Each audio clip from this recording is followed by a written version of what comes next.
Once upon a time, there was a boy called Peter. He and his grandfather lived in a cottage with a garden surrounded by a high stone wall. Outside there was a great meadow, and beyond the meadow, a deep, dark forest.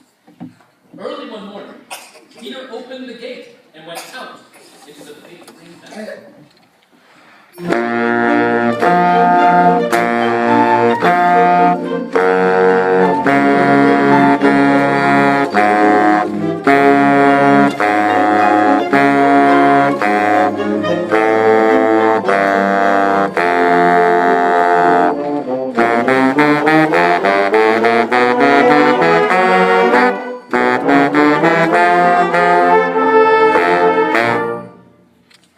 On the branch of a big tree sat a little bird, Peter's friend.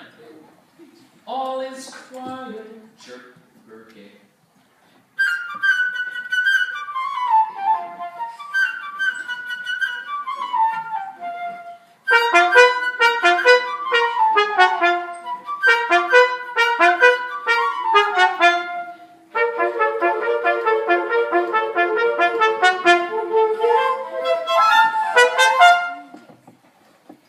Soon, a duck came waddling around. She was glad that Peter had not closed the gate, and decided to take a nice swim in the deep pond in the meadow.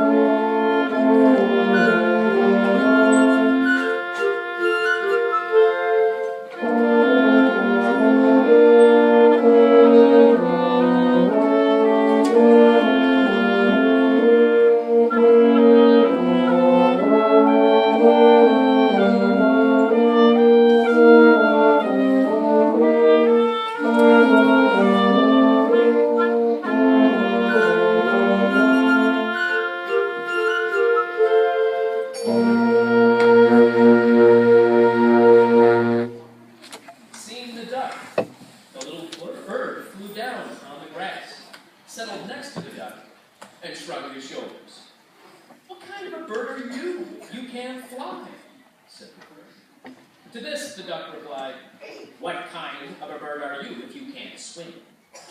and dived into the pond. They argued and argued, the duck swimming in the pond, the little bird hopping along the shore.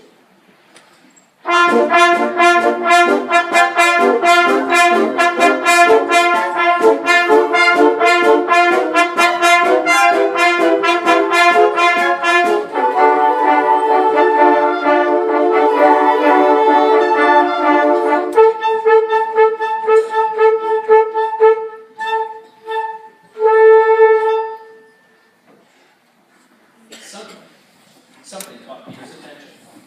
He noticed a cat crawling through the grass. The cat thought, "The bird is busy on the way. I'll just grab him." Quietly, she crept toward him on velvet paws.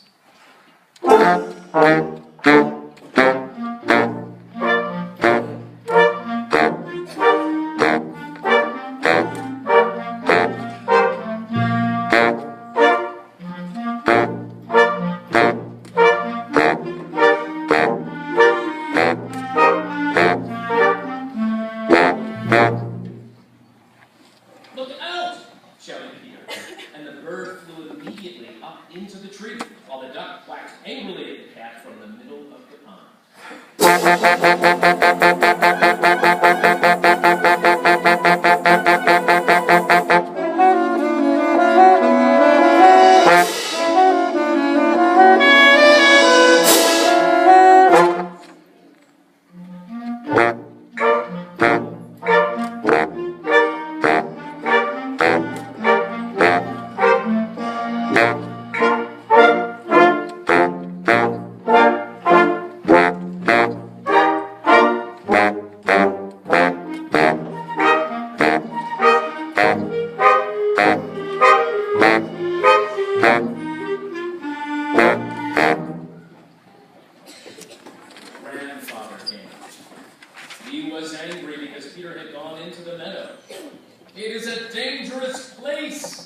If a wolf should come out of the forest, then what would you do?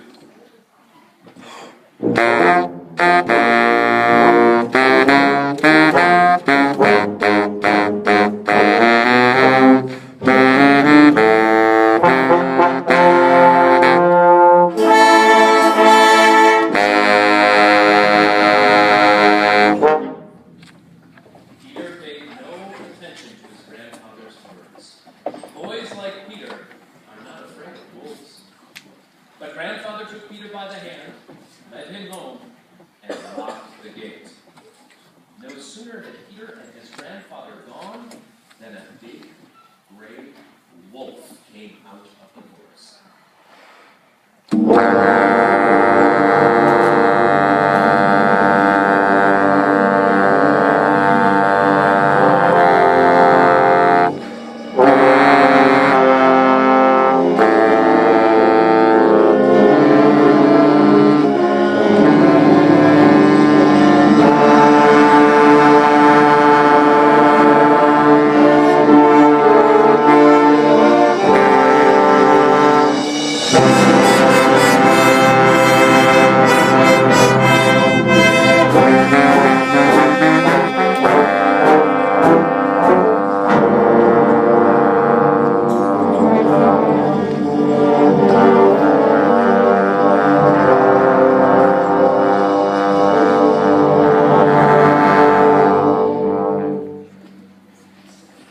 In a twinkling, the cat climbed up the tree, the duck quacked, and in her excitement jumped out of the pond.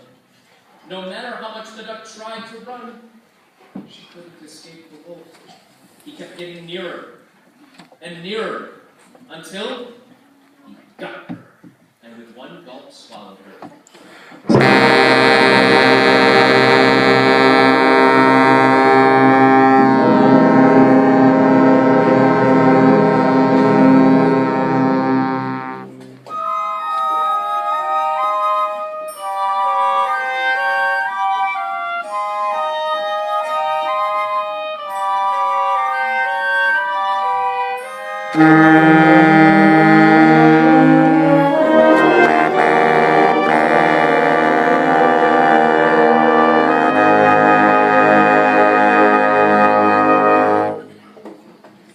And now this is how things stood. The cat was sitting on one branch of the big tree, the bird on another, not too close to the cat.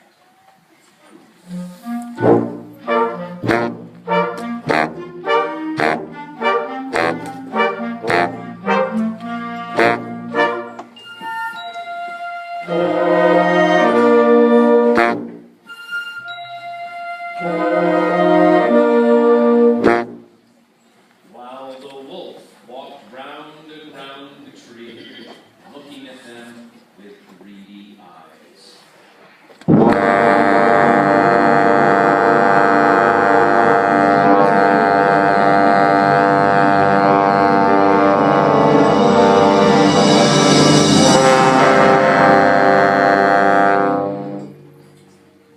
In the meantime, Peter, without the slightest fear, stood behind the closed gate, watching all that was going on.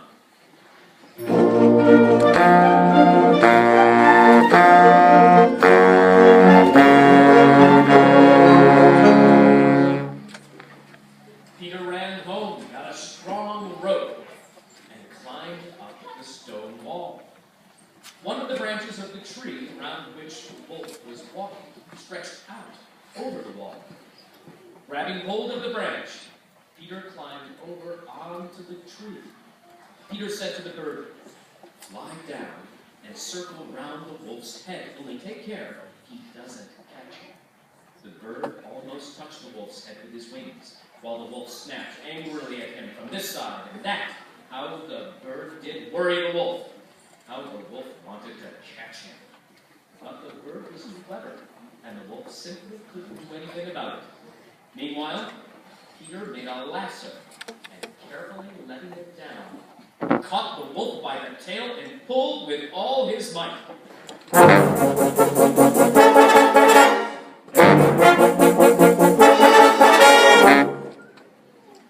Feeling himself caught The wolf began to jump wildly, trying to get loose.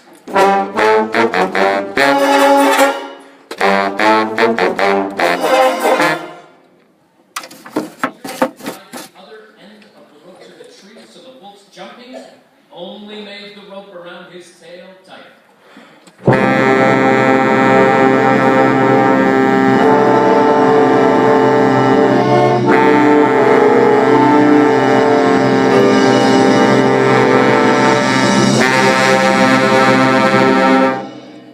Just then, hunters came out of the woods, following the wolf's trail and shooting as they came.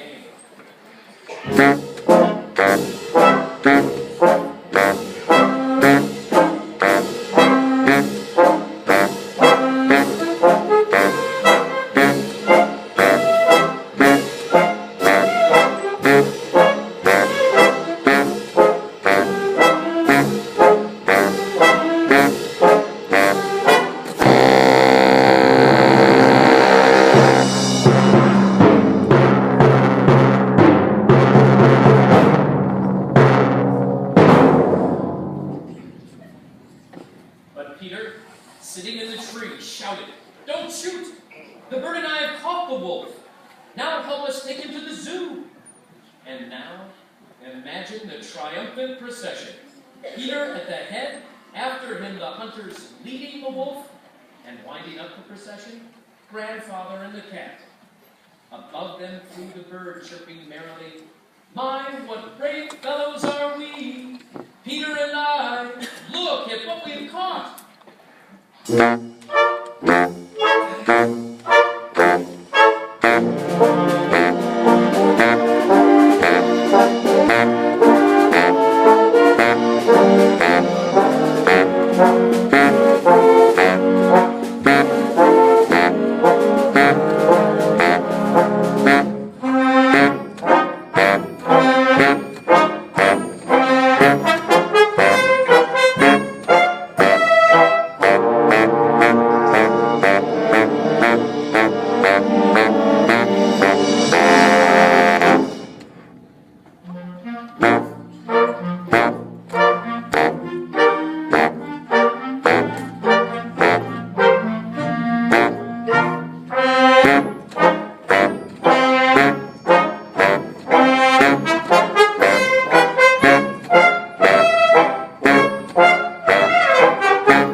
Listen very carefully.